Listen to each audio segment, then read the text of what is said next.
church.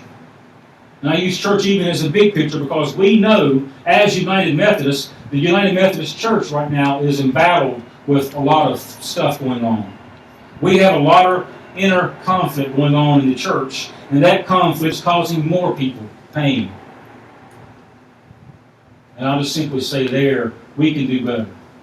As the children of God, we must do better. All of us, me included.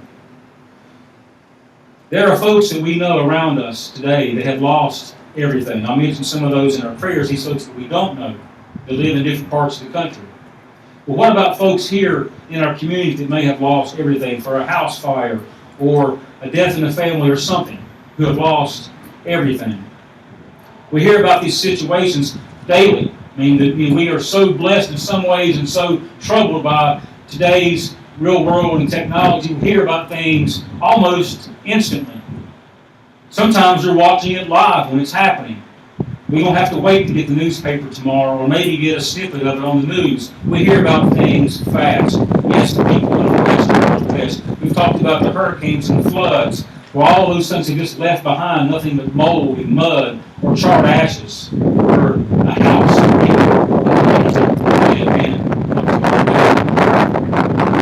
It would be convenient for them maybe to be just like Job, to sit down and tear their clothes, knowing that they're experiencing great pain, and sitting there in the rubble and ashes with torn clothes and just crying out, God, I've had enough.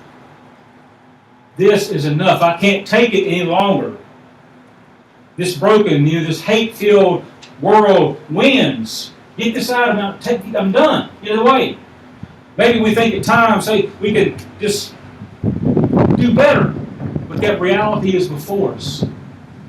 How do we continue through that? We may think at times, though, reality is harsh, yes. But as Christians, we know that this world does not win. That's a promise that we have. Yes, there are many battles out there. There's been battles raging for eons in the past, today, and there are even battles that's coming tomorrow. The time's not yet. They kick us to the ground in more pain with this feeling again. God, that's enough. I've watched it long enough. I've experienced it long enough. But God has the final answer in all of this. And each of us know that this world is not going to win as it never has, because Jesus Christ said, no, I've got this. That we believe, that we live into, even amongst the continuing struggles. The war continues, but the final battle, the answer has been won. But that battle's been going on when? It started all the way back in the garden. People have been slinging stones and sticks and all kinds of things for a long time. But we still have God's promise. We are called to be faithful by what Jesus has done for us, by Jesus' actions.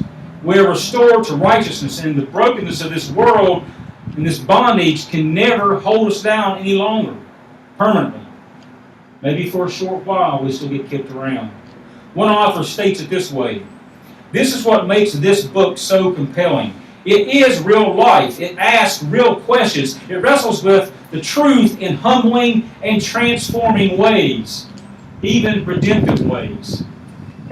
We know as Christians, those who have accepted Jesus Christ as our Savior, we have been transformed. We have been redeemed by what God sent Christ to us for. We couldn't do that on our own, ever. As you read this text, how does this text, today's context, make you feel? Knowing that most of you have read this book before, what's going on, how does it make you feel? Maybe you're scratching your head like I do when I read this text sometimes. Oh man, it's a lot of stuff going on.